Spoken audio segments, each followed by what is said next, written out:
Eu queria colocar o título, o tema dessa mensagem de que tipo de gente Deus está procurando? Que tipo de gente Deus está procurando? Se eu perguntasse para você, fizesse essa pergunta, qual seria a sua resposta? Que tipo de gente Deus está procurando? Talvez você se lembrasse rapidamente de João capítulo 4 e dissesse: a Bíblia diz que os olhos do Senhor estão sobre a terra e procuram adoradores, que adoram ao Pai em espírito e em verdade. Uau!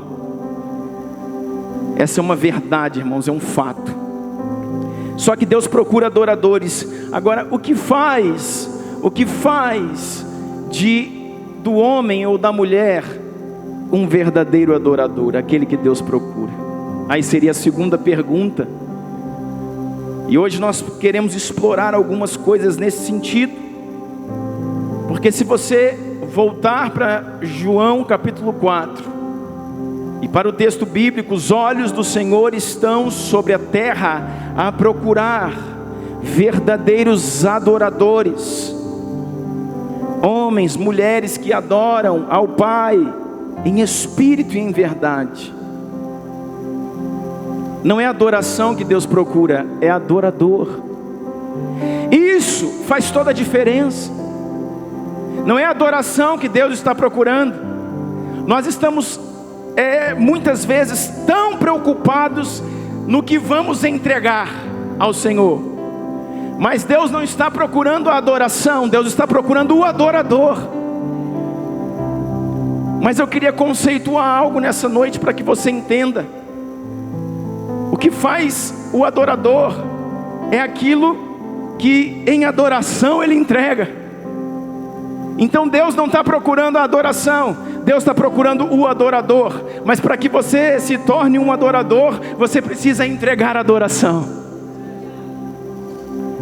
Mas o produto final que Deus procura não é a adoração. O produto final que Deus procura não é a adoração.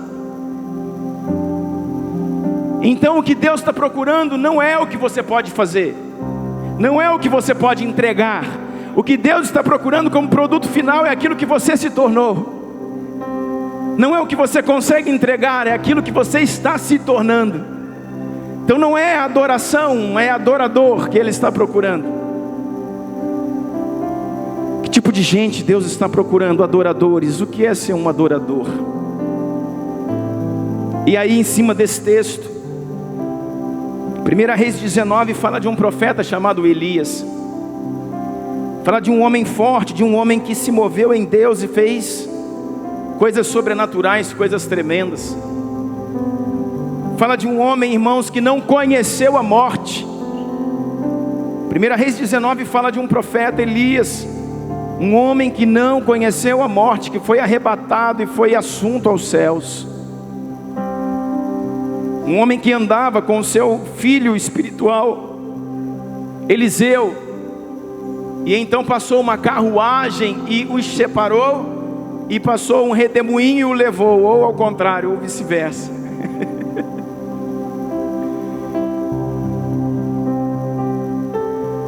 Um homem que não conheceu a morte, Elias. Um homem que na sua oração desceu o fogo do céu e consumiu um altar. Um homem que fez tantos feitos, um homem que amava ao Senhor, um homem, sabe, zeloso, dedicado. Mas não é de Elias que eu quero falar aqui nessa noite. Principalmente um homem que era movido por amor, mas que precisava dentro de si colocar algumas coisas em ordem.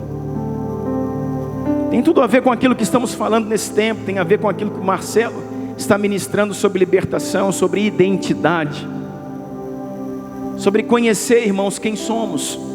E para conhecer quem somos, precisamos conhecer quem Deus verdadeiramente é.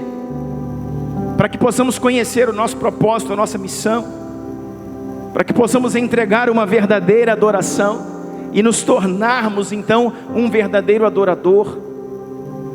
E diz esse texto então que Elias fez tanta coisa, mas chega aqui nesse texto, diz assim o verso 3: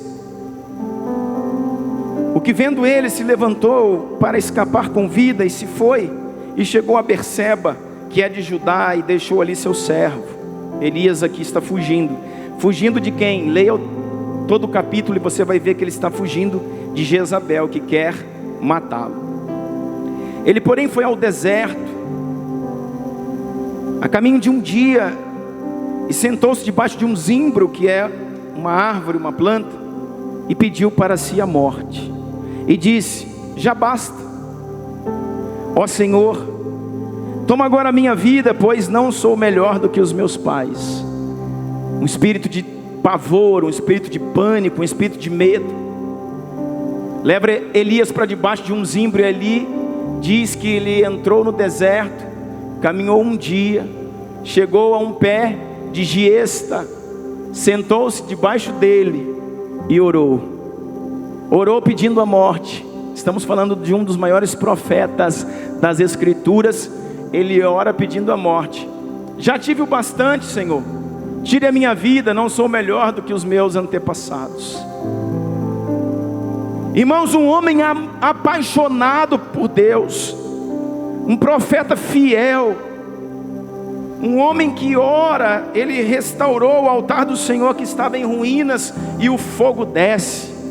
Um homem que faz tantas coisas, mas chega no período do esgotamento.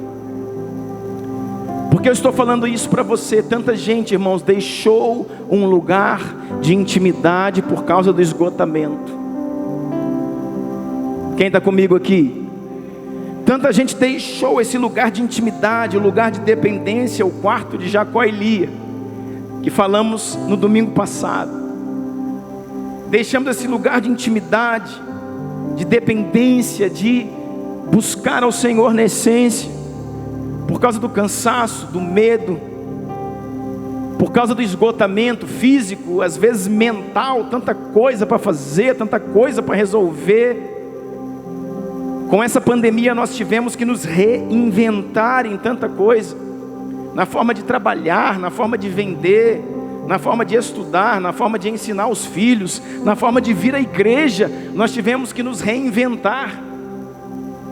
E como isso, sabe, consome o nosso tempo, consome as nossas ideias, consome, irmãos, muitas vezes a nossa saúde.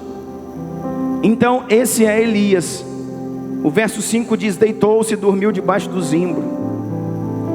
E eis que então um anjo tocou e lhe disse: levanta, servo meu, levanta e come. E olhou, e eis que à sua cabeceira estava um pão cozido sobre brasas e uma botija de água. Ah, meu Deus! Elias olhou ao redor, e ali junto da sua cabeça, da cabeça do cansado, da cabeça do oprimido, da cabeça do sobrecarregado, da cabeça, irmãos, do profeta esgotado, estava um pão assado, quente, e um jarro d'água. Ele é o pão vivo que desceu do céu. O pão quente é Jesus, e a água é o Espírito Santo.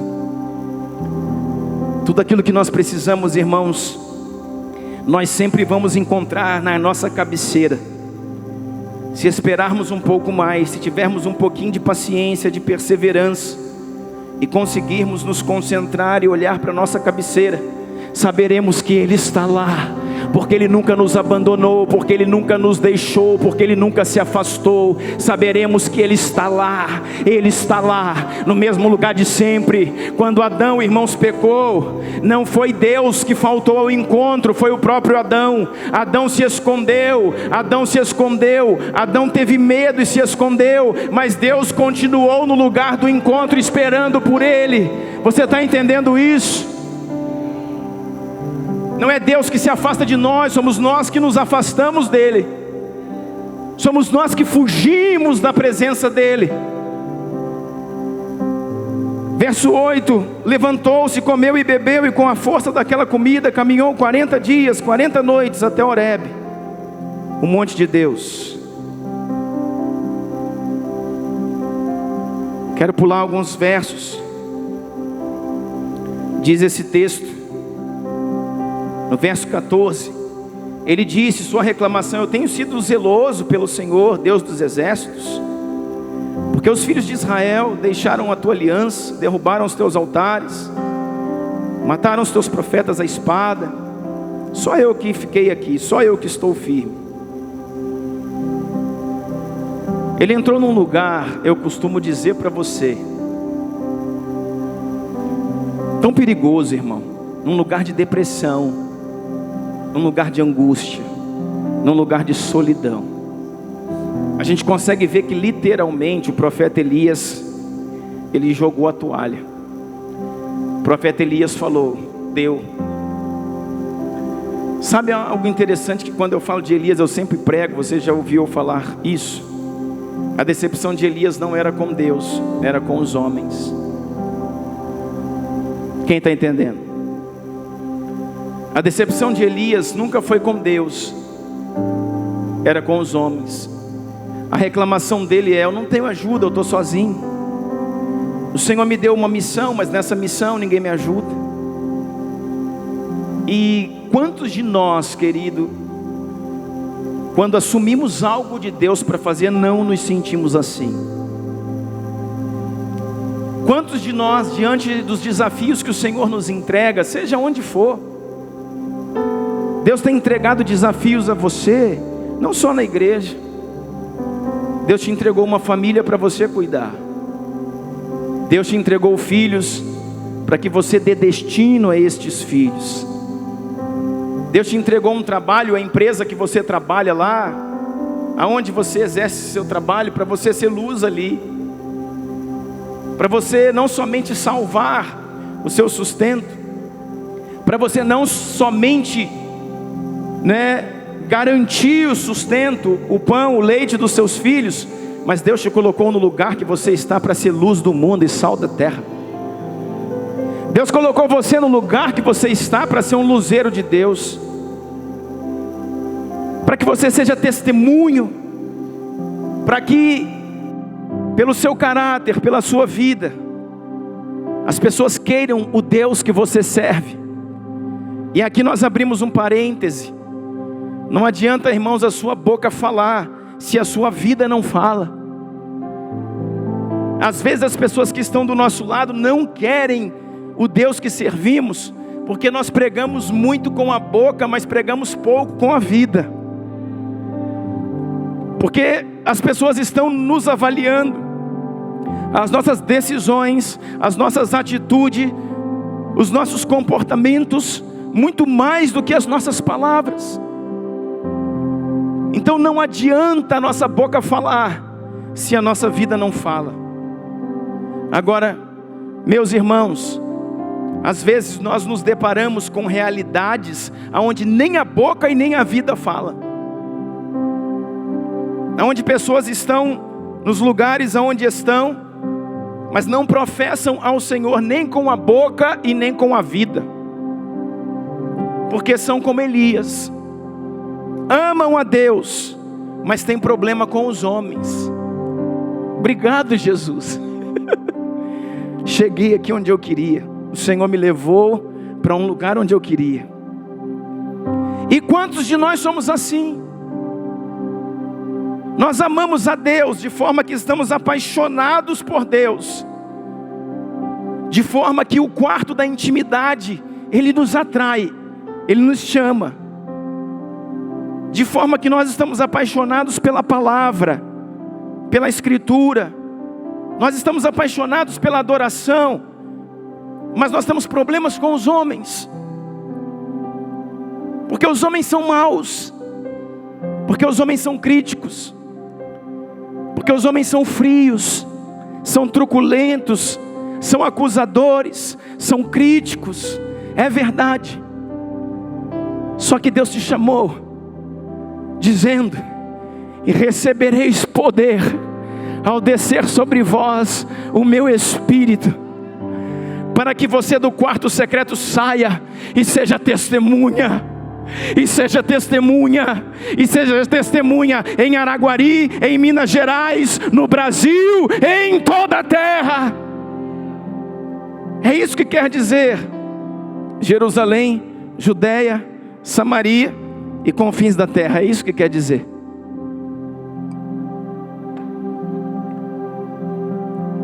Deus quer nos curar, por isso que precisamos passar por uma escola de libertação. Deus quer nos curar, por isso precisamos estar aqui no Strong, num discipulado de homens, num discipulado de mulheres, num discipulado de casais, porque Deus quer nos curar.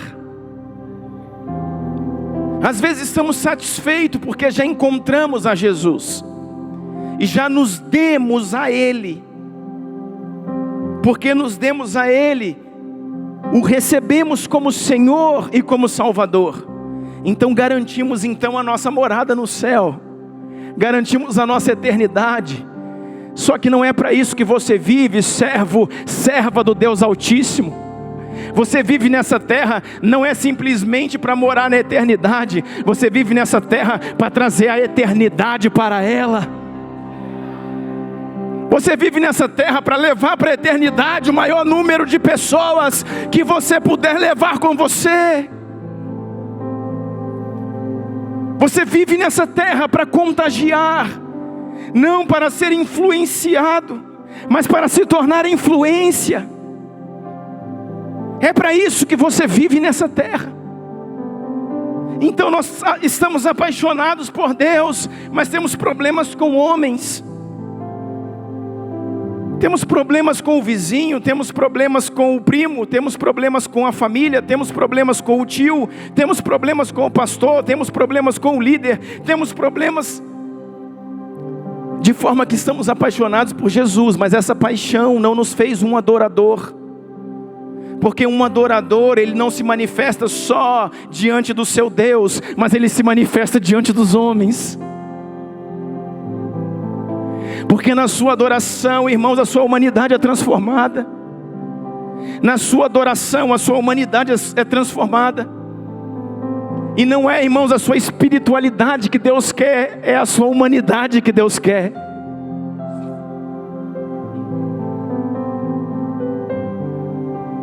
Então, Elias tinha problemas com isso e falou: chega, eu quero ir embora, não dá mais para mim. E o Senhor falou: beleza, eu vou te levar.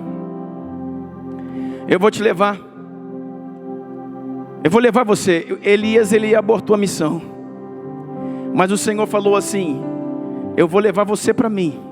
Porque aquilo que você é, ainda é mais importante do que aquilo que você pode fazer. Eu te amo, Elias. Elias dizia: eu te amo, Senhor. E o Senhor dizia: eu te amo, Elias.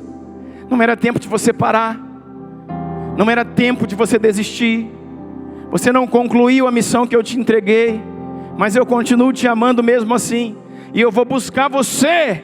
Porque aquilo que você é, ainda é mais importante do que aquilo que você pode fazer. Porque o adorador ainda é mais importante do que a adoração. Eu vou te levar. Aí diz o texto assim. O Senhor lhe disse, verso 15. O Senhor lhe disse: vai, volta pelo teu caminho para o deserto de Damasco. Chegando lá, unge Azael, rei sobre a Síria. Também a Jeú, filho de Ninsi, ungirás rei sobre Israel. E também Eliseu, filho de Safate, de Abel Meolá, ungirás profeta em teu... Diga comigo: ungirás profeta em teu lugar. Unja também Jeú, filho de Ninsi, como rei de Israel. E unja Eliseu, o filho de Safate. Diga assim comigo: Eliseu tem pai. Quem está entendendo? Diga: Eliseu tem pai. Unja Eliseu, a saber, o filho de Safate. Sabe o que está dizendo o texto bíblico aqui? Sabe o que Deus está dizendo? Eliseu tem pai, e o pai dele o preparou para ser o seu sucessor. Aquilo que estava na mão do Pai já foi feito. O dar destino, que é, sabe, uma responsabilidade do Pai, já está pronto. Eliseu precisa aprender coisas espirituais, que você, Elias, pode ensiná-lo. Mas naquilo que ele precisava saber, até o momento, para ser escolhido o seu sucessor, Safate, seu pai, o ensinou. Então, vai à casa de Safate e unja. Quem que você vai ungir? Eliseu. Aonde? Abel Meolá, para ser seu sucessor como profeta. Amém? Aí o Senhor vai e dá uma espetada no profeta e diz assim: também deixei ficar em Israel 7.000 de todos os joelhos que não se dobraram. Verso 18. E toda a boca que não os beijou. O que o Senhor estava falando para ele? Você está aí lamentando que está sozinho, mas deixa eu falar uma coisa para você. No entanto, fiz sobrar 7.000 em Israel, todos aqueles cujos joelhos não se inclinaram diante de Baal, e todos aqueles cujas bocas não os beijaram. O Senhor está dizendo: você não está sozinho. Amém? Abra comigo sua Bíblia.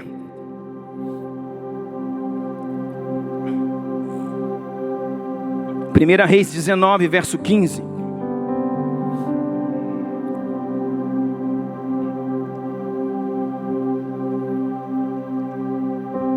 Melhor, 1 Reis 19. Joga para mim aí, na NVI. 1 Reis 19.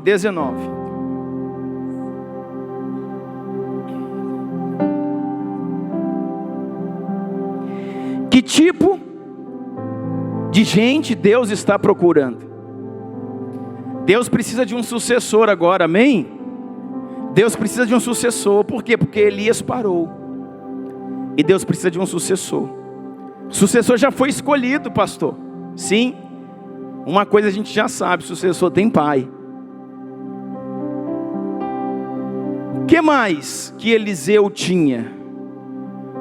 Quais as virtudes um homem, uma mulher precisam ter? Por isso, o tema da mensagem é uma pergunta: que tipo de gente, não é que tipo de homem, para que você, né? Homens, mulheres, que tipo de gente Deus está procurando? Que tipo de gente Deus está procurando, irmãos, para transmitir o legado, para transferir aquilo que nós todos precisávamos estar prontos para receber? 1 de Reis 19, verso 19 diz assim: então Elias saiu de lá e encontrou Eliseu, filho de Safate. Ele estava arando com 12 parelhas de bois e estava conduzindo a 12ª parelha. Elias o alcançou e lançou a sua capa sobre ele.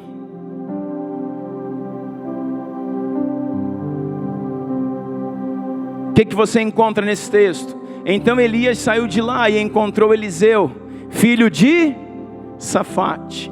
Que mais? Ele estava arando com 12 parelhas de bois e estava conduzindo a 12ª parelha. Elias o alcançou e lançou sua capa sobre ele. A primeira característica de um tipo de gente que Deus está procurando: pessoas que têm paternidade. Pessoas, irmãos, que foram preparadas para a sua respectiva missão. Nós precisamos entender isso, que no reino de Deus não haverá, vou repetir, no reino de Deus não haverá pessoas prontas a receberem o bastão, a receberem um legado sem paternidade. Quando Deus, irmãos, quis se revelar ao mundo, aí Ele não mandou mais um profeta, Ele não mandou mais um apóstolo, Ele mandou o seu único filho. Quando Deus quis revelar a sua paternidade, Aí ele não mandou mais apóstolo, ele não mandou mais profeta, ele não mandou mais juiz, ele mandou o seu filho, para que pudesse se manifestar em nosso meio, para que pudesse ser o Emanuel, que é Deus conosco. O nome de Jesus era Emanuel, significa o Deus conosco, e pudesse olhar para cima e dizer: Pai, Pai, Pai. Alguém pudesse chegar para ele e dizer: mostra-nos o Pai. Jesus, mostra-nos o Pai, isso nos basta. E Jesus dizer: quem vê a mim, vê o Pai. Uau! Eu só faço o que vejo meu Pai fazer. Meu Pai trabalha até hoje e eu também trabalho. São palavras de Jesus.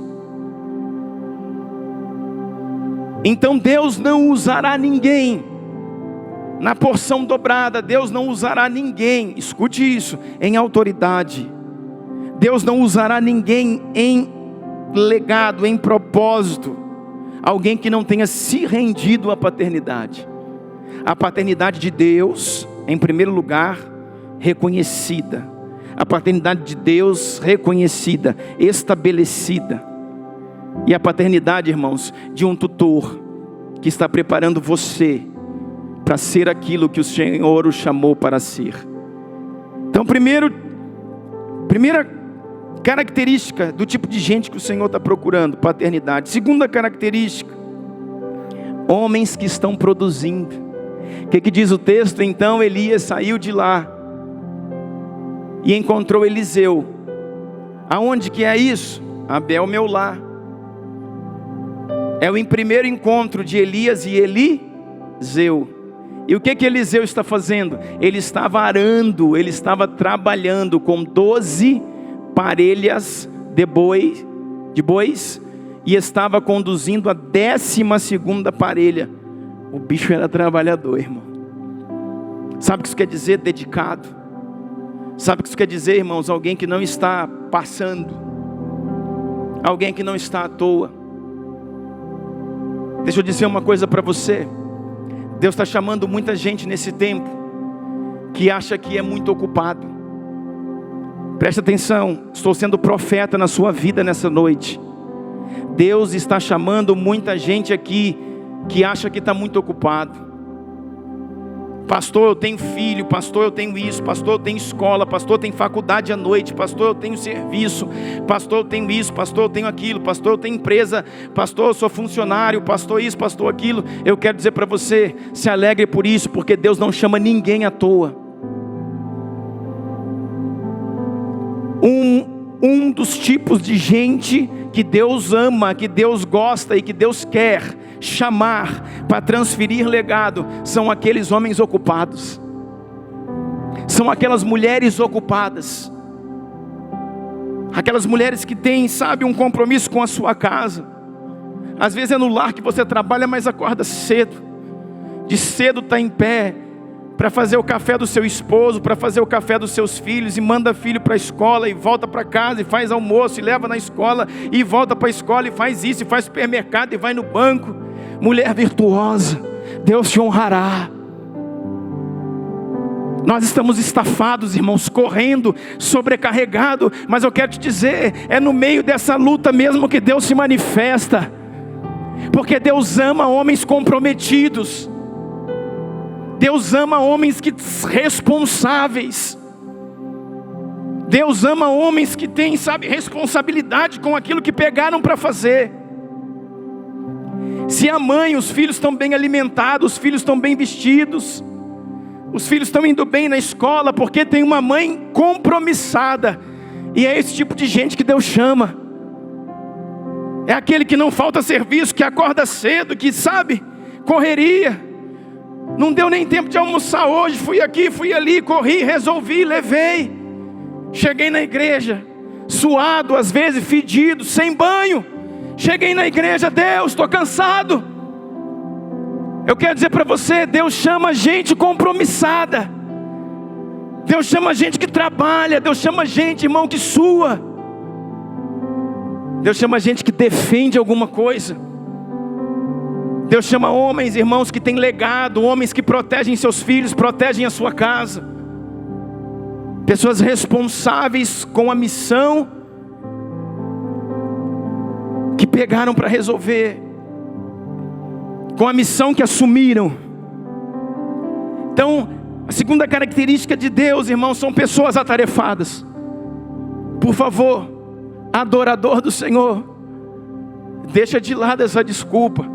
Estou fazendo muita coisa, então agora não posso fazer para Deus. É agora que você vai fazer. É agora que Deus vai pegar você. Sabe por quê, irmãos? Porque se você não tivesse absolutamente nada para fazer, e o seu tempo fosse ocioso, então servir ao Senhor seria o resto, seria a única coisa que te sobrou. Mas se você tem muita coisa para fazer, servir ao Senhor se torna para você prioridade. Servir ao Senhor se torna prioridade. Eu tenho tanta coisa para fazer, tanta coisa para resolver, tanta coisa para cuidar, mas servir ao Senhor é prioridade. É o segundo tipo de gente que Deus chama. Verso 20, diz assim o texto: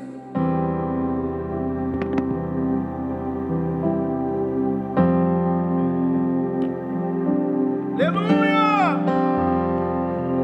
És a minha prioridade.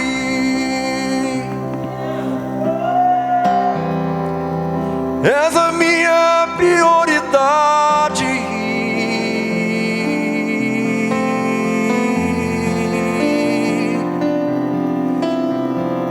Seus pensamentos me definem. És tudo para mim.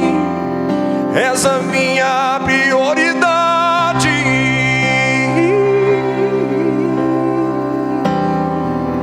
És a minha prioridade.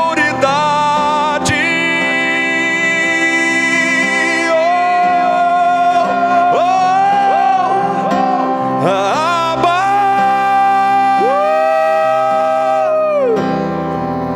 Eu pertenço a ti.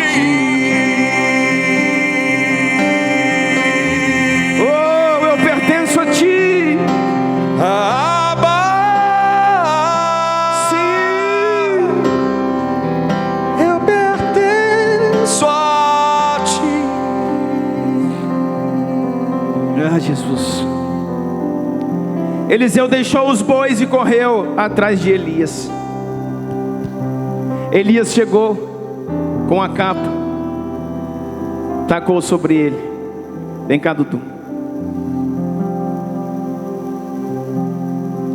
Você está aí arando, fica arando. Ah, isso aí é inchado. Acho que é assim, né? Empurrando, eu acho, o arado, né?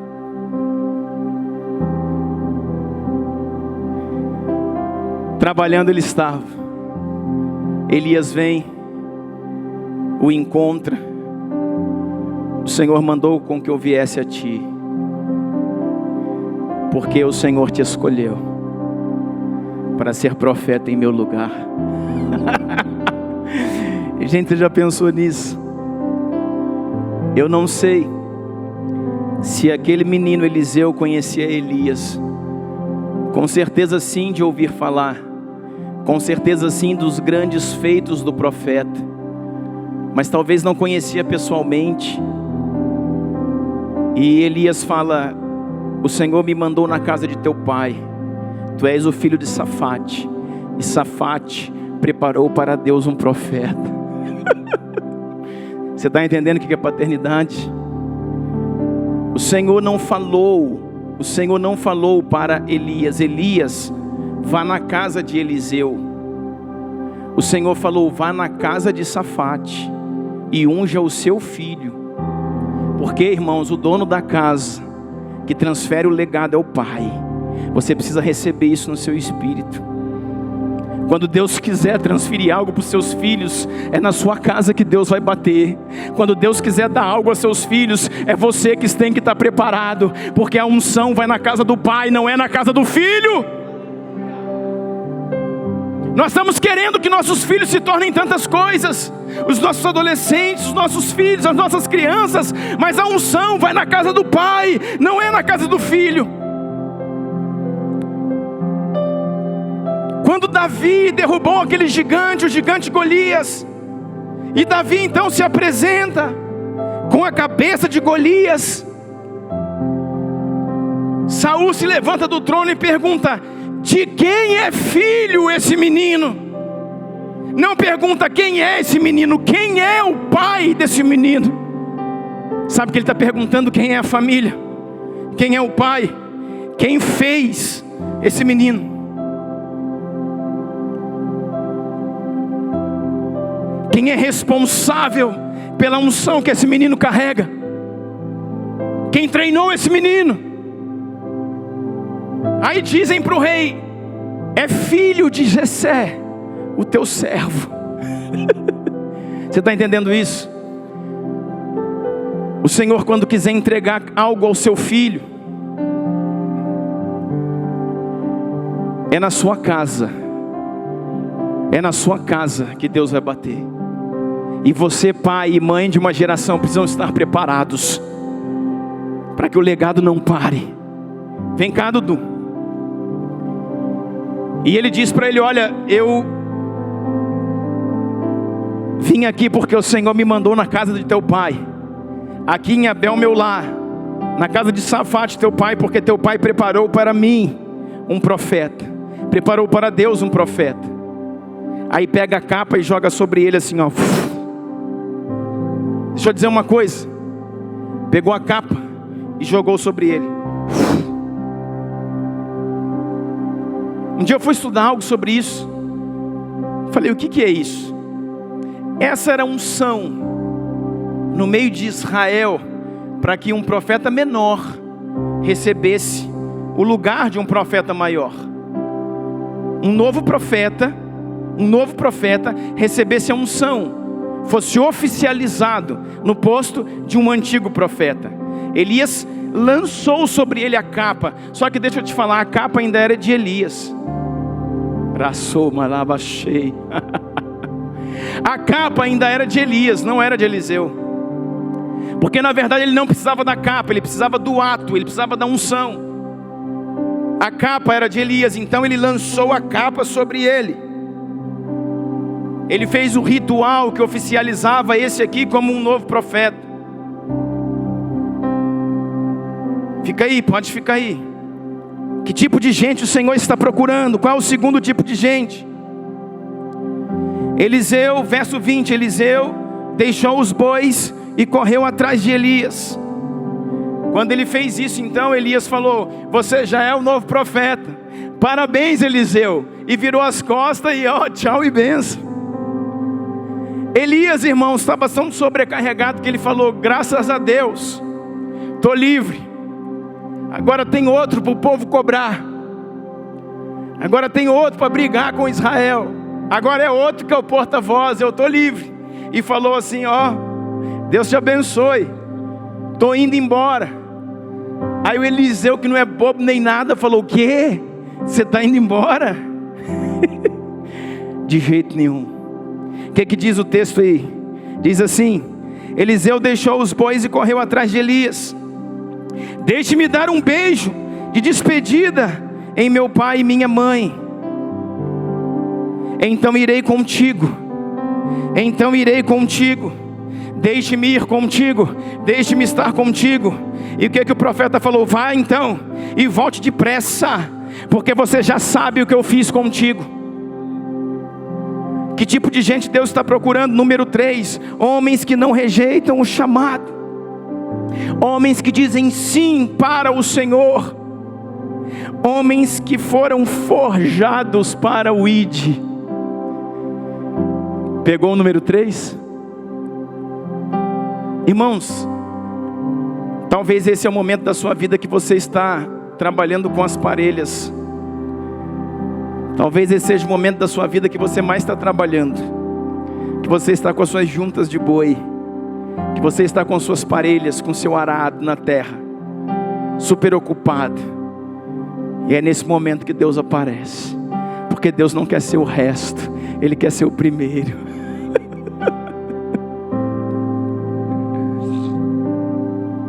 Foi no primeiro, irmãos, no momento em que Pedro mais pescou em toda a sua vida. Em toda a sua vida. Lucas capítulo 5. Pedro era pescador. Pescava um pouquinho de cá, um pouquinho de lá. O mar é assim. Dependendo da maré, dependendo da lua, muito peixe, pouco peixe, boas pescas, pescas ruins. Mas um dia ele fez uma pesca, Natan, que era maravilhosa. E nunca ele havia feito uma pesca daquela. Porque diz que era tanto peixe que um barco só não dava conta. Que trazendo as redes para o barco começou a afundar. Então teve ele que fazer sinal para os outros barcos para que viessem ajudar. E é nesse momento que ele falou, tô rico, que ele falou, deu certo, que ele falou, novo emprego, que ele falou, promoção, que ele falou, dobrei as vendas, que ele falou, deu tudo certo, que ele falou, consegui, que o Senhor falou, larga tudo e segue-me. Diz aleluia. Isso, esse é o momento que você diz aleluia. Esse é o momento que você fica feliz. Que o Senhor falou, é verdade ou não é? Lê lá Lucas 5. Jesus falou, larga tudo. Aí o Pedro, o quê? Isso aqui, olha o tanto de peixe. Olha a pesca que eu fiz. Eu nunca vi tanto peixe na minha vida. Meu sonho era ter uma pesca maravilhosa. E o Senhor manda eu largar tudo. Aí ele diz, doravante, de agora em diante, doravante, serás pescador de homens. Deus não chama quem está com tempo sobrando. Deus chama quem está virando a noite pescando, virando a noite trabalhando. Não foi assim com Pedro, agora diz, vem e segue-me. O desafio de Deus é desapegarmos daquilo que mais amamos na vida para dizer, eis-me aqui, cumpra em mim a tua vontade. E esse é o momento da história que nós entendemos, só para você ficar mais tranquilo. Nós entendemos hoje sacerdócio, irmãos, que sacerdócio é ocupar lugares vazios. Então não é como no tempo bíblico que você tem que largar tudo que você está fazendo para ir viver de igreja, não é isso. Sacerdócio hoje nós entendemos que Deus tem enviado homens à economia, que Deus tem enviado homens à política, que Deus tem enviado homens ao comércio, que Deus tem enviado homens à educação, que Deus tem enviado homens à universidade. Irmão, pensa que, sabe que Pérola seria um professor hoje, um homem que estudou, um homem que fez um mestrado, um homem que fez um doutorado, um professor universitário, com uma cabeça cristã, bíblica. E eu pergunto para você, que luta que esse homem não ia enfrentar? Pensa, no meio das universidades brasileiras. Estou falando um pastor não, um professor. Eu sou professor, fiel a Deus, servo de Deus, cristão, amante da família, um homem com princípios bíblicos conservadores. Pérola, vale ouro. Agora eu pergunto para você, que luta esse homem não ia enfrentar? Foi para isso que Deus te chamou. Então eu não preciso deixar de ser professor. Eu preciso fazer que na minha sala de aula brilhe a luz do mundo, brilhe a luz do mundo e tempere o sal da terra. Eu preciso fazer que na política, na economia, na escola, na empresa, na indústria, em todos os ambientes, brilhe a luz sobre todos os homens. Eu preciso ser apaixonado por Jesus. Eu preciso ser apaixonado por Jesus. Então, qual é a terceira característica? Homens que não rejeitam o chamado. Homens que dizem sim para o Senhor. Homens que estão prontos para dizer, eu vou contigo, profeta. Quanto custou para Eliseu? Quantos de nós já lemos esse texto e falou, beleza, que história legal. A minha pergunta é: você iria no lugar de Eliseu? Você iria? Você iria? Eu iria?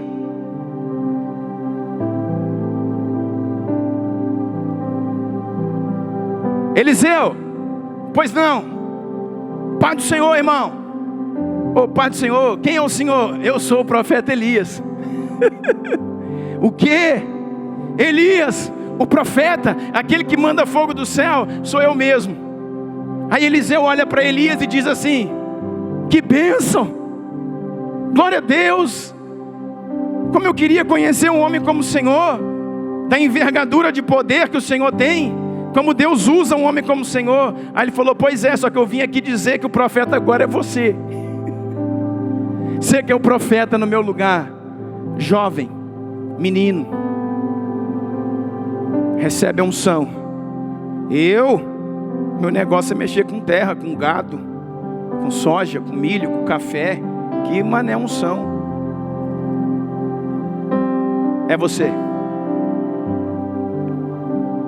Lembra que falamos que o ID, irmãos, só pode ser cumprido por aqueles que aceitaram o vinde e aqueles que venceram o segue-me.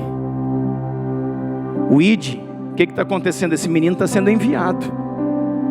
Seu filho só poderá ser enviado se um dia ele aceitou o vinde a mim, o chamado de Deus, o primeiro chamado, vinde a mim. Ele aceitou. E depois ele foi aprovado no segue-me, no vinde após mim, que é o segue-me. Aí o terceiro é: ide por todo mundo e pregai o evangelho a toda criatura. Aí, o que diz o texto? Diz assim, verso 21: Eliseu voltou, apanhou as suas parelhas de bois, matou, queimou o equipamento de arar para cozinhar a carne e deu ao povo, e eles comeram. Eliseu falou: eu vou lá só beijar o meu pai e minha mãe, deixa eu despedir do meu pai e da minha mãe. Eu vou contigo, profeta. Deixa eu beijar meu pai, minha mãe. O profeta falou: depressa, você tem 5 minutos para fazer a despedida da sua vida. Vá, porque já sabes já sabes o que fiz contigo. Quantos sabem que tem um chamado de Deus? Quantos sabem? Quase nenhum levantou a mão. Eu vou levantar a minha. Eu sei, Senhor, o que fizeste comigo. Eu sei. Já sabes o que fiz contigo. Eliseu, não prestas mais para o mundo, Eliseu. Tu não prestas mais para o mundo. Tu és meu. Tu és meu. Quantos aqui já sabem o que Deus fez contigo?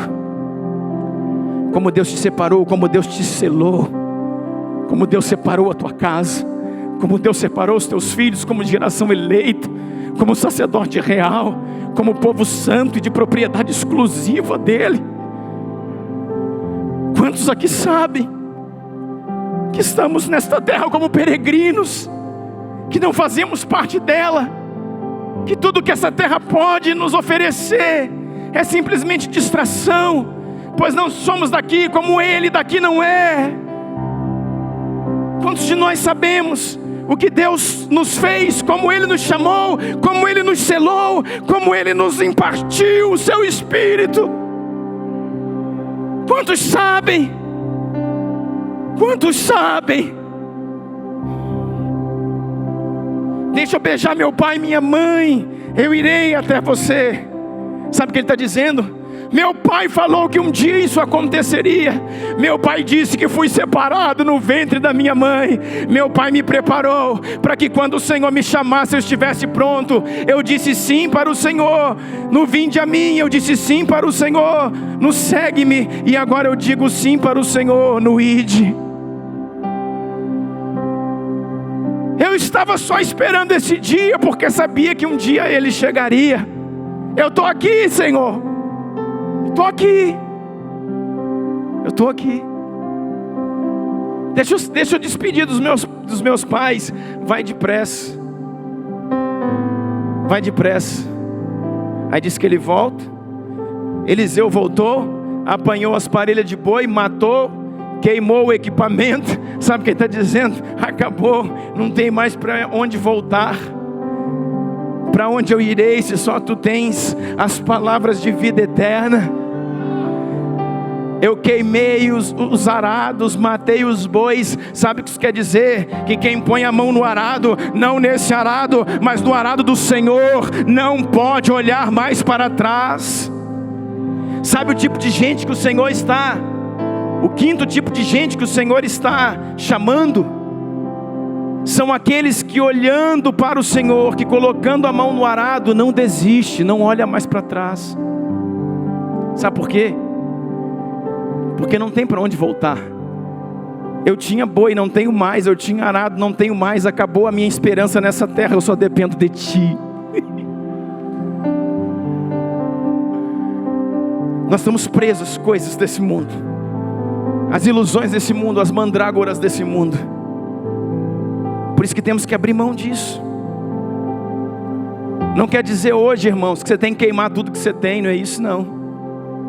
Quer dizer que tudo que você tem não pode te prender. Quer dizer que tudo que você tem não pode ser o alvo da sua vida. Quer dizer que tudo que você tem não pode falar mais do que o chamado de Deus no seu coração. Quem está entendendo o que eu estou falando?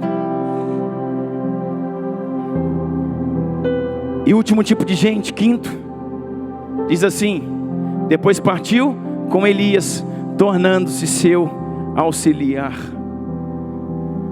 Quinto tipo de gente que Deus procura é aqueles que estão dispostos a serem auxiliares.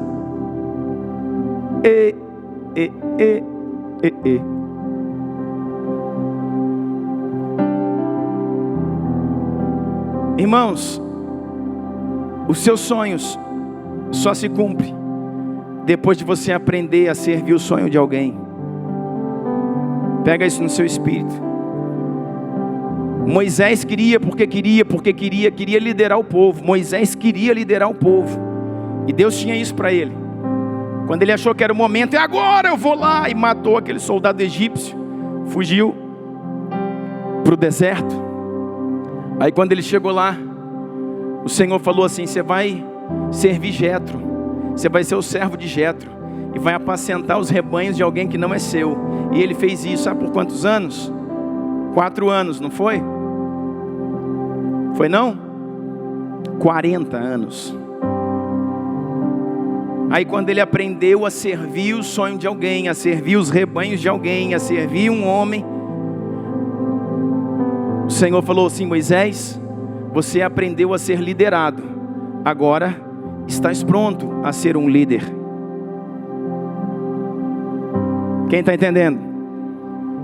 Nós nunca seremos líderes de êxito em lugar nenhum, nem na igreja, nem na empresa, nem no trabalho, nem na equipe, aonde quer que seja.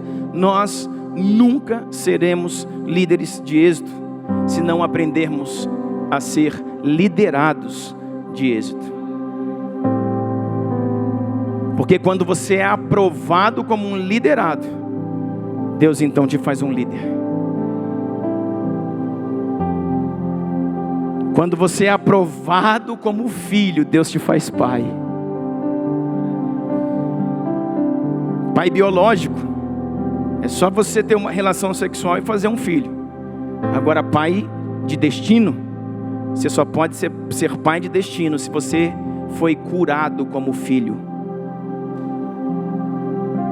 Se as questões de filiação na sua vida não estão curadas, tu não serás pai de destino. Não se engane, não se engane. Talvez agora te deu frio na espinha, você falou: meu Deus, oh Deus, quebra as palavras do pastor Douglas, Deus, anula as palavras. Não adianta anular não, irmão, não se engane. Se como filho existem lacunas abertas na sua vida, se como filho não há cura completa na sua vida, como pai, lacunas permanecerão abertas. E no momento certo, as coisas aparecerão. Porque você só pode ser um pai de destino, você só pode se tornar um pai espiritual de excelência quando a sua filiação estiver resolvida. Um filho aprovado se tornará um pai de excelência. A Bíblia diz que ele foi e se tornou auxiliar. Deixa eu dizer uma coisa para você. Ele não precisava ir, porque o profeta falou para ele: já sabes o que fiz contigo. Vai ler sobre isso. O ato de passar a capa, transferência de autoridade, transferência de posição, de título. Tu já é o profeta.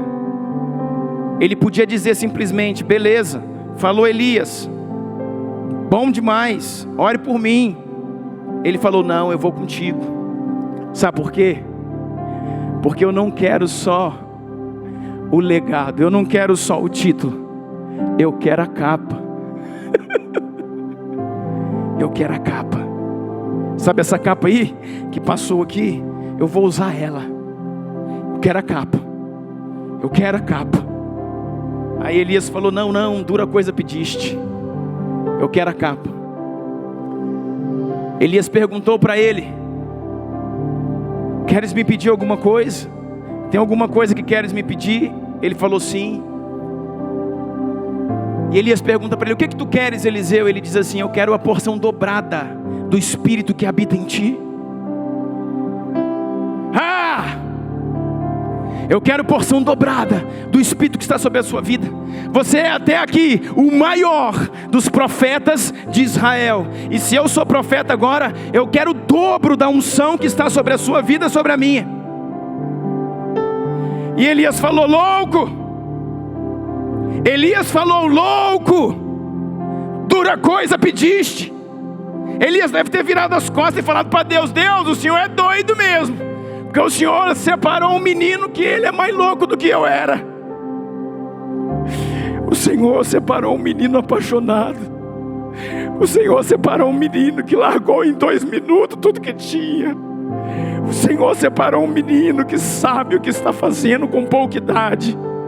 O Senhor separou um menino como não há mais. Deus, Elias falou: como eu te amo, Senhor, porque eu desisti, eu estou indo embora, mas quem vai ficar no meu lugar fará coisas maiores do que eu fiz. Como o Senhor é perfeito, como o Senhor é tremendo, como o Senhor é maravilhoso. Eu consigo ver em Eliseu a latência do Espírito. Como um menino olha para mim e pede a porção dobrada daquilo que eu tenho, daquilo que o Senhor confiou a mim. E Elias fala assim: ei, dura coisa, difícil coisa tu pediste, mas se estiverem comigo, se estiver junto de mim até o dia que eu for, até o dia em que Deus me livrar desta terra, até o dia em que Deus me resgatar, então terás o que pede. E Eliseu falou: assim será. Sabe o tipo de gente que Deus está procurando? Que não volta atrás, que não se seduz com as coisas do mundo, que não para diante de ofensas. Sabe o tipo de gente que Deus está procurando? Pessoas que sabem o que estão fazendo, porque foram treinados dentro de uma paternidade de destino, porque foram treinados dentro de um ambiente espiritual, porque tem coração de servo. Ele foi andar com Elias para ser servo. Antes de receber a capa, ele carregou a capa. Tem muita gente querendo usar a capa, irmãos, mas nunca fez nada para carregá-la. Tem gente que quer ter o seu sonho concluído, mas nunca serviu o sonho de alguém. Tem gente que quer liderar um projeto, mas nunca foi um liderado de excelência. Ele foi atrás simplesmente para servir, para carregar a mala. Ele foi atrás para carregar a capa. Eu olhava para a capa e dizia: um dia essa capa vai ser minha. Porque eu não quero só o título. Profeta eu já sou.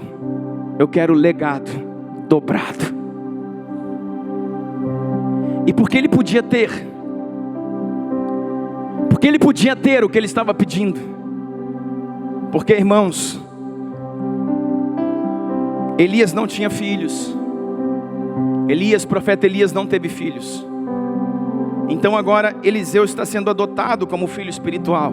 Amém? Então ele é o filho primogênito. E ao filho primogênito compete receber, ficar, herdar o dobro da herança. Vai entendendo? Está falando com gente inteligente, irmão. Eliseu chega e diz assim: opa, vamos lá. Você não tem filhos, eu me coloco como seu filho. Você não tem heranças naturais, não tem nada em seu nome, casas, carros, motos, bens, mas você tem unção. Então dá a sua unção de herança para mim. Deixa a sua unção como herança para mim, que sou seu primogênito, seu filho espiritual. E a unção do primogênito, ela é dobrada. Eu quero 2 vezes o que tu tens. Você está entendendo isso? Vamos terminar, irmãos. Aí ele diz assim: vem, pode sentar lá, Eliseu, depois te chamo. Vamos terminar, irmão. Aí ele diz assim: abre a sua Bíblia aí. Vamos terminar aqui nesse capítulo. Te amo, Jesus. Te adoro, Senhor. 2 Reis,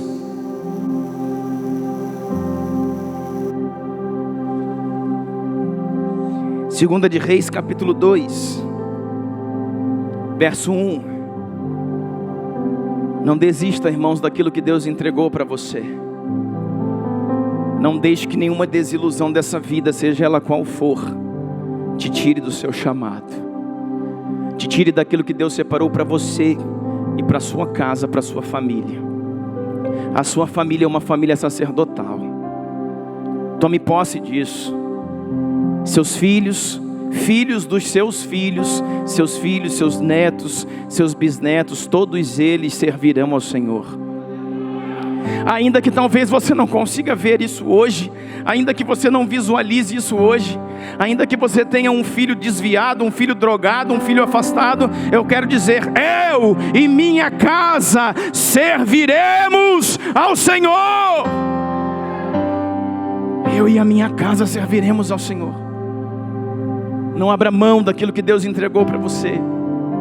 Seja esse tipo de gente que Deus está procurando. Alguém que está trabalhando, alguém que está, envolvido com tantas coisas, mas que não vai deixar o Senhor, o chamado, o propósito. Aí diz 2 Reis 2 assim: quando o Senhor estava para tomar Elias aos céus, veja bem, a capa vai cair. Quando o Senhor levou Elias aos céus, num redemoinho, aconteceu o seguinte: eles estavam então caminhando juntos. Por quê? Porque Eliseu falou: o quê? Eu não fico aqui não, eu vou atrás de você. Eu não quero só o título. Eu quero legado. Eu quero unção. Eu quero autoridade que está sobre a sua vida, sobre a minha. Está falando com gente inteligente. Eliseu era um menino à frente do seu tempo. Falou assim: Elias, você, com todo o poder que Deus te deu, está difícil, você está desistindo. Você acha que eu vou ficar aqui sem a unção que você tem? Eu quero o dobro, filho. Ou melhor, eu quero o dobro, pai. Eu quero o dobro do meu tutor espiritual. Eu quero o dobro daquele que está me discipulando. Aí diz o texto assim: quando o Senhor estava para tomar Elias aos céus, num redemoinho, aconteceu o seguinte: Elias e Eliseu partiram para Gilgal. Nós vamos terminar aqui, vai falar de 4 lugares, eu quero que você aprenda isso. Esses 4 lugares são chamados do caminho da porção dobrada. Deus quer te levar ao caminho da porção dobrada nesses dias. E o Senhor falou assim: você quer ir? Elias falou: você quer a porção dobrada? Eliseu falou: claro. Ele falou: então cola em mim, cola comigo, porque se me virem subir, quando o Senhor vier me buscar, então receberás aquilo que pedes. Então aonde que eles partiram? Partiram para Gilgal. Irmãos, o que significa Gilgal? O que significa Gilgal? Presta atenção de uma coisa. Depois você lê na sua casa, eu não vou colocar aqui, Josué capítulo 5. Josué capítulo 5, os filhos de Israel tinham acabado de fazer o seu percurso pelo deserto por 40 anos. Eles estavam agora ali, na fronteira da terra, para entrar na terra que mana leite e mel, para entrar em Jericó. E aí o Senhor mandou circuncidar aqueles que eram incircuncisos. O Senhor mandou a Josué, estamos falando de Josué, outro personagem, não confunda. O Senhor falou a Josué, Josué capítulo 5: pega todos os filhos que estão aqui, que não são circuncidados, e circuncide-os, antes de entrar na terra, antes de entrar na herança, antes de entrar na terra que mana leite e mel. Preste atenção numa coisa: todos os homens de guerra que haviam saído do Egito, eles haviam saído circuncidados. Só que esses homens, eles morreram no deserto. E Deus então levantou no deserto uma outra geração, que era a geração que ia entrar. Lembra que da geração antiga só entrou Josué e Caleb. Então a geração que está entrando é uma nova geração que Deus levantou aonde? No deserto. E esses homens, esses filhos que nasceram no deserto, eles não eram circuncidados. A circuncisão, irmãos, fala de aliança. A circuncisão era aquilo que Deus tinha dado lá em Gênesis 14 para Abraão, para que pudesse circuncidar a carne do prepúcio, e então fizesse uma aliança com o seu filho. Todos aqueles homens ali estavam incircuncisos. Então o Senhor levanta Josué como um pai espiritual, para que pudesse circuncidar todos os homens e eles pudessem entrar na terra. Por que eu estou falando isso para você? O que tem a ver essa história, pastor? Tem a ver que Josué capítulo 5 fala que aquele lugar foi chamado de Gilgal. Então o que é Gilgal? A palavra Gilgal significa círculo. A palavra Gilgal no original significa aliança. A palavra Gilgal, irmão, significa aliança, significa circuncisão. Você conseguiu entender isso? Quando o Senhor fala para Abraão assim: pega todos os filhos e todo homem que nascer, circuncide a carne do vosso prepúcio, faça a circuncisão, tire aquele excesso de pele do órgão sexual masculino, pega o pênis do menino e tire o excesso de carne. Isso é circuncisão. Quando isso acontecer com o menino, ele então não é mais um incircunciso, ele tem uma aliança com o Deus de Israel. Quem fazia isso? O pai. Quando? No 8º dia de nascimento. O que mais acontecia? O menino era circuncidado e era batizado, seu nome era liberado. O que eu quero dizer para você mais uma vez: no caminho da unção dobrada, passa-se por Gilgal. Elias e Eliseu passaram-se por Gilgal. E o que o Eliseu está aprendendo em Gilgal? Só se entra na terra da herança, só se entra na terra que mana leite e mel, só se vê muralhas de Jericó caindo diante dos nossos olhos, se antes formos circuncidados, se antes tivermos uma aliança genuína com o Senhor. E quem fazia a circuncisão? O pai. Então tem tudo a ver com o quê? Com paternidade. Amém? Recebeu no seu espírito? Diz assim o texto sagrado, a Bíblia, verso 2. No caminho disse Elias: fique aqui, pois o Senhor me enviou a Betel. Saindo de Gilgal, Elias ia a Betel e falou para o Eliseu: fica aí, você já é o cara, você já tem a unção, ou parte dela, você já tem um título, vai profetizar para Israel, vai assumir o título profético que você tem. Eu preciso ir em Betel. E o que Eliseu falou? Eliseu, porém, disse: juro pelo nome do Senhor e por tua vida, que não te deixarei ir. Então foram a Betel. Irmãos, nós vamos terminar aqui, mas você precisa pegar a cereja do bolo. Quanto te custa, irmãos, a plenitude do seu propósito? A gente costuma dizer, querido, que para ser salvo não custa nada.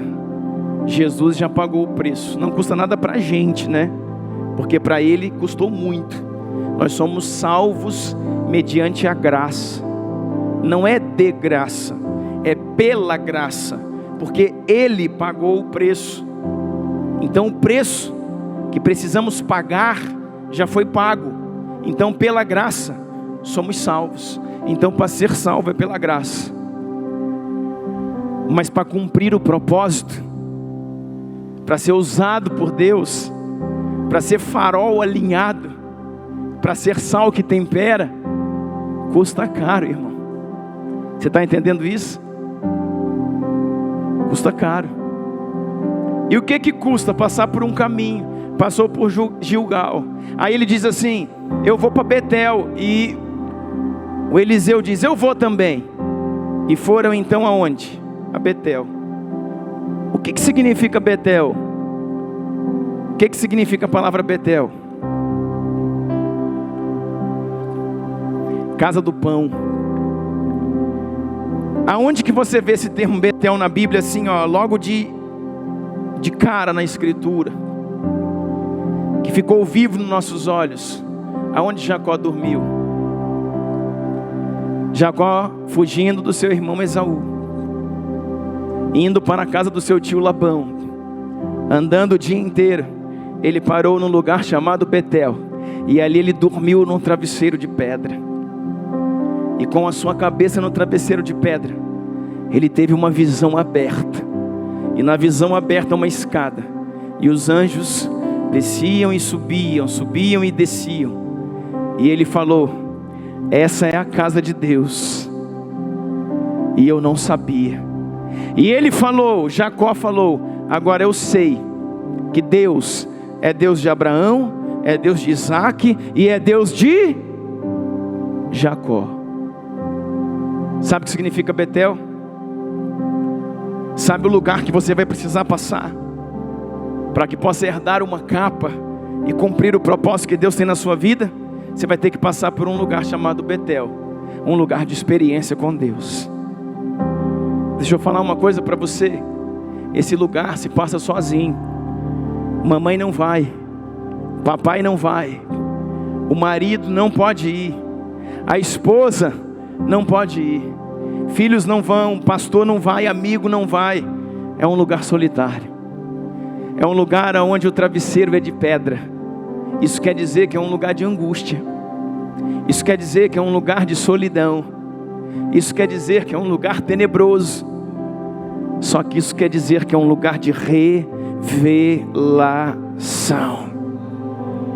Isso quer dizer que é um lugar onde Deus vai manifestar-se a você e dizer: olha para cima, existe uma escada que faz ligação entre o céu e a terra, e você precisa entrar por essa escada. Você precisa ter a visão que anjos sobem e descem, e que tudo que você precisa está em mim. Para que você cumpra o seu propósito, você vai ter que passar por Betel. Elias estava dizendo para o seu filho, Elias estava dizendo para Eliseu: olha, em alguns momentos da sua vida você ficará sozinho, e parece que tudo vai desaparecer. Haverá frio, haverá escuridão, haverá dúvidas, e você vai dormir exausto.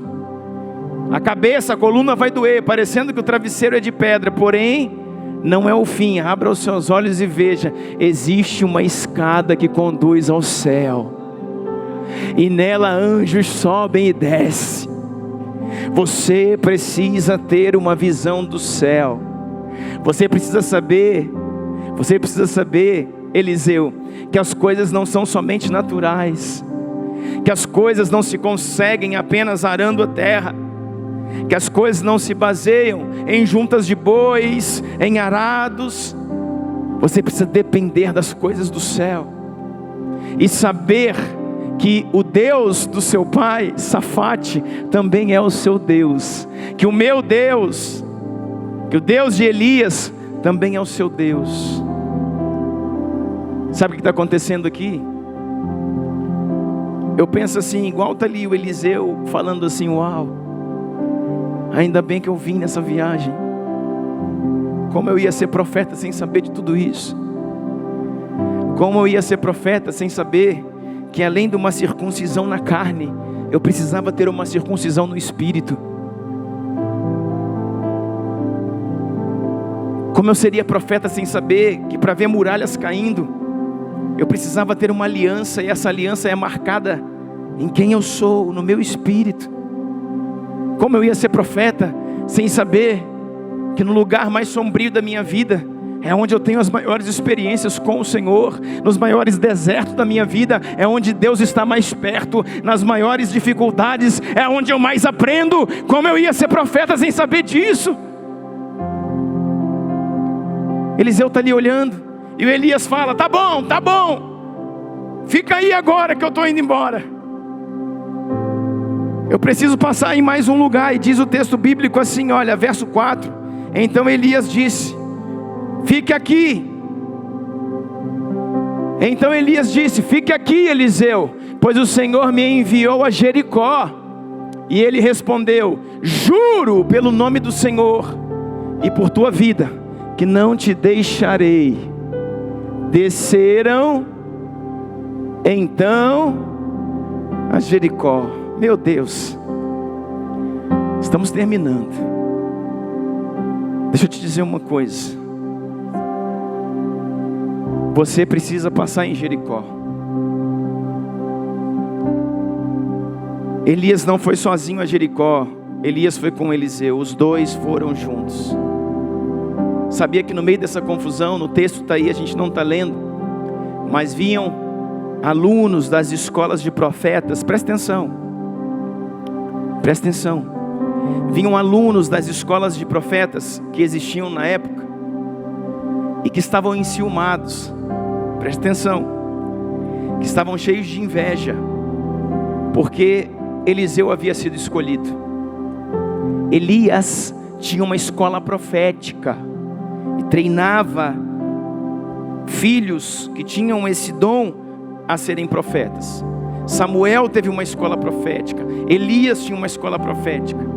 Aí os alunos dessa escola, das escolas que Elias conduzia, ficava falando assim na cabeça de Eliseu: ó, tu sabe, né? Tu sabe que o Elias, Deus vai vir buscar ele. Tu sabe que Deus vai vir buscar Elias e tu está seguindo ele aí à toa. Tu é puxa-saco. Essa conversa tua aí, sabe? E diz o texto que ele olhava para esses homens e dizia: calai-vos, calai-vos. Eu sei bem quem é Elias, sei como Deus o buscará, e eu quero a capa.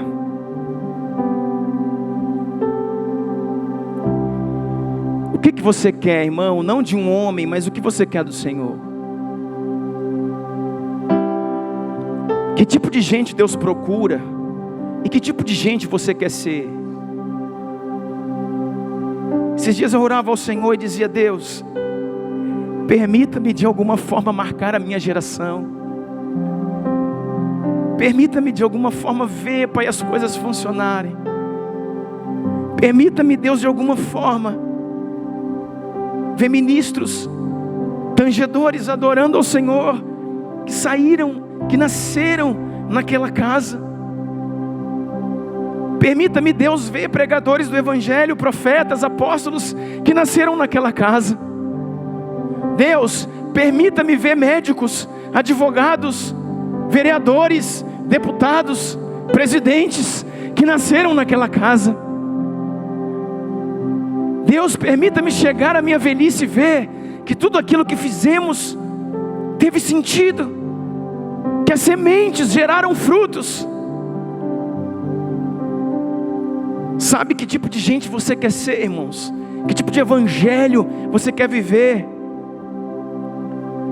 Aí vinham lá os invejosos e diziam assim, ficavam azucrinando na cabeça de Eliseu: sai daí, Eliseu, sai, larga Elias para lá.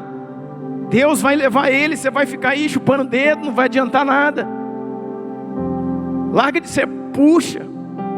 E ele dizia: eu tenho revelação para fazer o que eu estou fazendo, calem-se. E o que está dizendo? Eles desceram então juntos a Jericó. Sabe o que é Jericó, irmãos? E no próximo estágio a gente encerra. Jericó é o lugar onde, depois que você passou por Gilgal e fez uma aliança, depois que você passou por Betel e teve uma revelação de quem Deus verdadeiramente é no pior momento da sua vida, você está apto a ver muralhas caindo diante dos seus olhos. Você está apto a ver o sobrenatural acontecer. Eu não sei se você lembra de alguns domingos atrás, que falamos daquela menina, em Atos capítulo 12, que eles oravam para que Pedro fosse solto, e quando Pedro é solto da prisão, as pessoas não creem, as pessoas não estão crendo.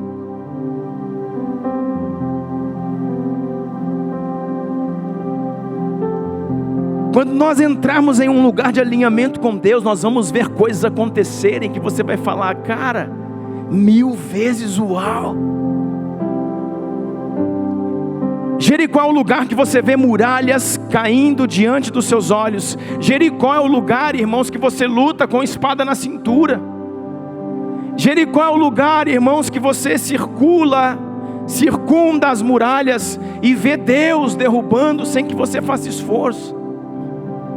Jericó é o lugar que te dá acesso à sua herança. Jericó é o lugar que te dá acesso àquilo que você buscou uma vida inteira. E sabe de uma coisa? Jericó é um lugar, irmãos, não esqueça mais disso, que depois da bênção, Jericó foi amaldiçoado por se tornar um lugar de idolatria. E o Senhor falou assim: nunca mais reconstruam a cidade de Jericó, porque o dia que reconstruírem essa cidade, aqueles que reconstruírem serão mortos. E sabe o que acontece lá na frente no livro de Reis? Vai dizer que no reinado de Acabe, homens começam a reconstruir a cidade de Jericó. E quando eles colocam um fundamento, um filho morre. Quando eles colocam o portal da cidade, o outro filho morre. E se cumpre a palavra de Josué, tinha dado lá atrás: não reconstruam Jericó. Sabe o que eu quero dizer para você? Jericó representam coisas na sua vida que Deus já tirou, e Deus está dizendo para você: não volte mais a esse lugar. Isso foi bênção lá atrás, isso foi um lugar de livramento lá atrás, isso foi uma conquista lá atrás, mas aqui na frente é morte. Se você voltar a esse lugar, certamente morrerás. Não reconstrua Jericó, deixe para trás a cidade de Jericó. Não volte em alguns lugares da sua vida, irmão. Não volte a situações antigas. Não volte a estar com pessoas que Deus já tirou você.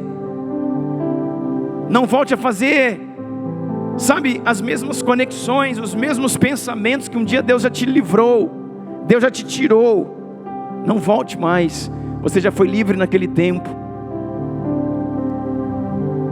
E então, para a gente orar, diz assim a palavra: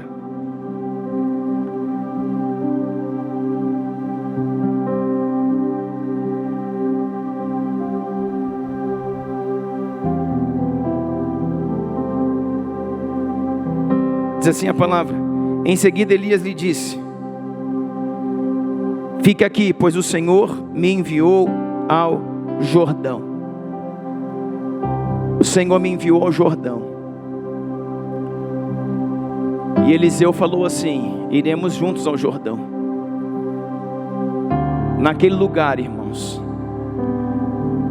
Eliseu está recebendo as suas últimas considerações, as suas últimas revelações que ele precisaria para toda a sua vida profética. Jordão é um rio, você sabe, e a palavra Jordão significa aquele que desce. Aquele que desce significa aquele que se humilha. A palavra Jordão significa aquele que renuncia. A palavra Jordão significa aquele que desce. Sabe, um dos maiores feitos do Jordão? Um dos maiores feitos do Jordão, existe um leproso chamado Naamã, que desce cheio de lepra e sai de lá curado, com a sua pele como de uma criança. No Jordão, Jesus entra e é batizado por João Batista. E ele sai dali e vê os céus abertos, escuta isso, dizendo: tu és o meu filho amado, em ti eu tenho todo o meu prazer. Sabe o que significa a palavra Jordão? Aquele que desce. Sabe o que acontece no Jordão? A sua identidade é confirmada. Depois que você entra na terra da sua herança e vê muralhas caindo diante dos seus olhos, Deus precisa te levar, irmãos, a um lugar verdadeiramente de filho. Satanás no deserto falou assim: se tu é mesmo filho de Deus, transforma essas pedras em pães. E Jesus falou: não preciso de provar nada, eu sou filho de Deus, eu sei quem eu sou. E nem só de pão viverá o homem, mas de toda a palavra que sai da boca do meu Senhor, do meu Pai. Você precisa ter certeza de quem você é. E é no Jordão, irmãos, que a sua filiação é confirmada. É no Jordão que você tem certeza de quem você é. É no Jordão que muitas feridas, muitas dores, muitas ofensas, muitas rejeições, que muita coisa sarada na sua vida, porque é no Jordão que você ouve Deus falando: tu és o meu filho amado. Seu pai pode ter te rejeitado, mas eu te amei antes da fundação do mundo. E Jesus te diz: tu és o meu filho amado, em ti eu tenho prazer. Você já pensou Deus falando isso para você? Você já pensou Deus falando isso para você? Quando isso acontece, irmãos, os dois ali juntos, sabe o que eu penso? Os dois juntos, eles estavam juntos. Teve que passar, irmãos, uma carruagem de fogo para liberar eles.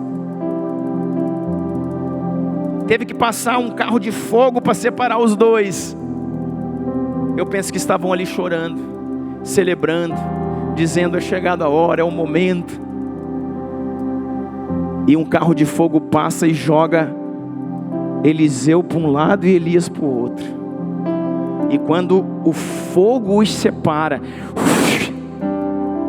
um roda-moinho vem e leva o profeta. Só que uma coisa fica: a capa. Quando Eliseu olha e diz: a capa, agora ela é verdadeiramente minha. Sabe de uma coisa? Todo o legado que ele precisava não estava na capa, já estava naquilo que ele tinha recebido. A capa era só um símbolo, irmãos, da porção dobrada. Ele bate aquela capa no rio, o rio se abre. Mas não pelo poder da capa, porque ele já sabia quem ele era. É pelo poder em dobro que sobre a vida dele estava. Deixa eu dizer uma coisa para você, vamos orar nessa noite. Eu quero dizer para você uma coisa: se torne o tipo de gente que Deus está procurando. se torne o tipo de gente que Deus está procurando. Deixa eu dizer uma coisa para você, irmãos, o caminho é aberto, a porta é aberta para o vinde a mim. Para o vinde a mim é vinde como estás. De qualquer jeito você corre para Jesus e Ele está te esperando. Mas Deus está procurando um tipo de gente para enviar. Deus está procurando um tipo de gente para ungir. Como profeta, como apóstolo, como mestre, como evangelista, como pastor. Deus está procurando um tipo de gente para ungir como servo, como intercessor, como um homem cheio do Espírito Santo. E você precisa, irmãos, entrar nesse lugar. Nós precisamos entrar nesse lugar. E eu quero orar com você por isso nessa noite. Para que o Senhor nos torne o tipo de gente que Ele está procurando. Para que a gente possa passar por Gilgal, para que a gente possa passar por Betel, para que a gente possa passar por Jericó e para que a gente possa passar pelo Jordão. Fique de pé comigo nessa noite, em nome de Jesus.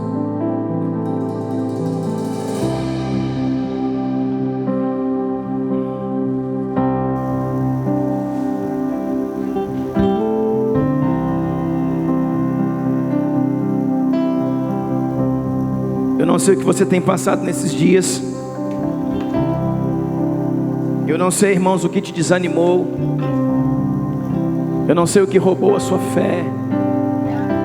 Eu não sei o que fez te parar no caminho. Mas uma coisa eu sei: Deus tem coisas novas para a sua vida. Deus tem coisas novas para a sua casa. Deus tem coisas novas para tudo aquilo que está no seu espírito para ser liberado. Só que deixa eu falar uma coisa: seja a resposta de Deus para a terra. Deus chamou muitos homens para que pudessem vir a Ele, nós viemos. Estamos uma vida toda sendo preparados para poder ir. E nesse tempo o Senhor nos envia. Esteja pronto a ser enviado. Não interessa o lugar que você trabalha, a atividade que você tem. Talvez Deus não te tire de lá, mas de lá te faça um luzeiro, de lá te faça um homem cheio do Espírito Santo, de lá te faça, irmãos, a resposta para muitas pessoas que ali necessitam. Talvez você esteja pedindo para Deus: Deus me responde, Deus me responde, Deus me responde. E Deus quer te fazer a resposta da oração de alguém. Deus quer te fazer a resposta da oração de alguém. Por isso nessa noite feche seus olhos e fale ao Senhor: Deus, usa-me. Deus, usa-me. Deus, envia-me. Deus, prepara-me. Deus, me encha do teu Espírito. Em nome de Jesus. Amém.